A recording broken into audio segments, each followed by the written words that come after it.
Deuxièmement, il y a la recrudescence du racisme, de la xénophobie. Le racisme, c'est le rejet des Noirs. La xénophobie, c'est le rejet de la population d'une manière générale, de l'autre d'une manière générale, sans tenir compte de la couleur de la peau.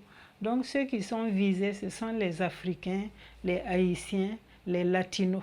Les Latinos, ce sont les populations venues d'Amérique latine. Et donc ces populations subissent le racisme, la xénophobie dans certains États, et cela conduit souvent à la mort. Parce qu'avec le permis de port d'armes autorisé aux États-Unis, très facilement on dégaine son arme et cela entraîne la mort. Il y a aussi des emprisonnements arbitraires. Beaucoup de migrants sont accusés à tort pour des faits et sont emprisonnés arbitrairement. Souvent, il faut attendre 50 ans. Il y a des exemples comme ça, des gens 50 ans après sont reconnus non coupables et on les libère. Et tout cela montre que il n'y a pas en fait de melting pot, parce que dans la politique, dans la constitution des États-Unis favorise le melting pot, c'est-à-dire que tout étranger doit pouvoir s'intégrer aux États-Unis d'Amérique. Mais cette idée du melting pot prônée par la Constitution n'est pas une réalité aux États-Unis d'Amérique, eu égard aux éléments que je viens d'évoquer. Nous terminons notre exercice avec la question numéro 4. Explique deux forces du système économique chinois. Il va falloir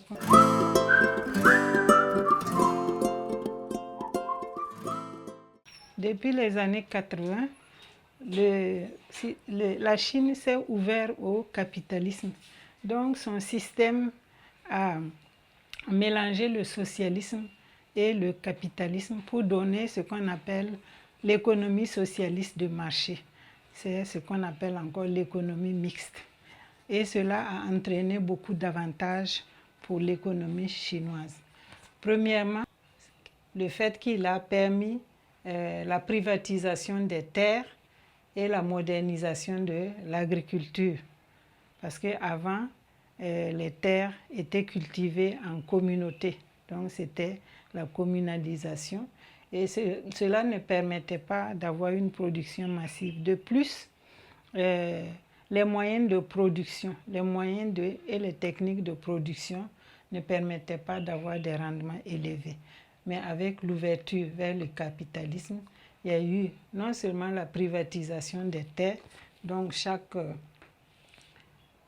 agriculteur pouvait avoir un lopin de terre pour cultiver, ce qui a boosté l'agriculture. Et en plus, il y a eu la modernisation avec l'utilisation des machines et surtout la fertilisation, qui ont permis donc d'avoir une agriculture excédentaire et de permettre à la Chine de devenir le premier producteur de céréales et de nourrir surtout sa population nombreuse, qui représente aujourd'hui environ 22% de la population mondiale. Donc on peut dire que le système économique a entraîné un boom dans le domaine de l'agriculture.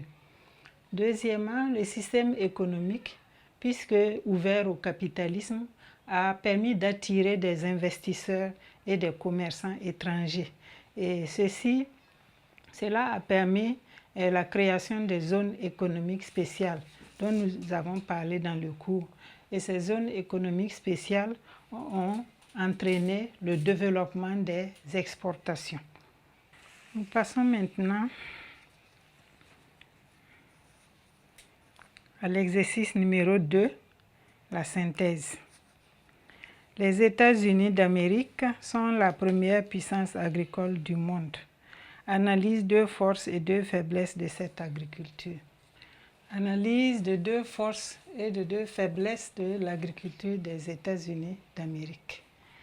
Les États-Unis ont la première agriculture du monde.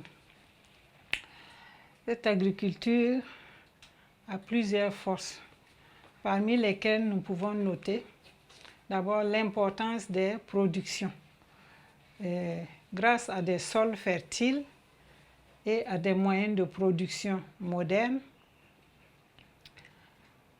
l'agriculture a des productions variées. Ces productions vont des céréales comme le riz, le maïs, le blé, le soja, à des cultures comme des agrumes. Vous avez aussi d'autres productions. Et donc, ces productions sont importantes et font des États-Unis le premier exportateur de produits agricoles dans le monde.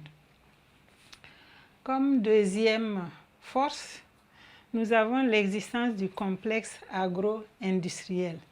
C'est-à-dire que les fermiers sont accompagnés depuis la production, depuis la préparation des sols, la production, la commercialisation, la transformation. Ils sont accompagnés par des ingénieurs, ils sont accompagnés par des producteurs d'engrais, ils sont accompagnés par des banques qui leur donnent des crédits, ils sont accompagnés par des assurances. Tout cela favorise la production, la commercialisation et la transformation. Et donc, la combinaison de ces facteurs font la force de l'agriculture américaine. Malgré ces forces, l'agriculture américaine a des faiblesses. La première faiblesse, et la plus grande d'ailleurs, c'est la surproduction. La recherche effrénée du profit amène les agriculteurs à rechercher, donc à produire massivement, et donc cela les amène à s'endetter massivement. Et pour on s'endette, il faut pouvoir donc rembourser, alors que la surproduction entraîne souvent des méventes. Et s'il y a méventes, il y a baisse, des baisses des finances, des recettes financières. Et donc, cela entraîne la disparition des petits exploitants. Même si les grands exploitants résistent, il y a les petits exploitants qui abandonnent le métier de l'agriculture.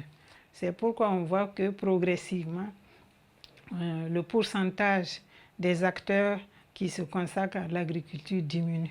Il y a moins de 2% d'agriculteurs aux États-Unis d'Amérique.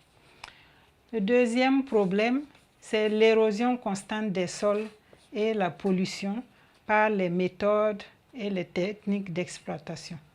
Effectivement, les labours profonds avec les machines dégradent les sols. Nous avons aussi la pollution par les produits chimiques, les engrais, les pesticides par exemple. Donc cela peut entraîner à la longue et entraîne à la longue une diminution des rendements, ce qui porte un coût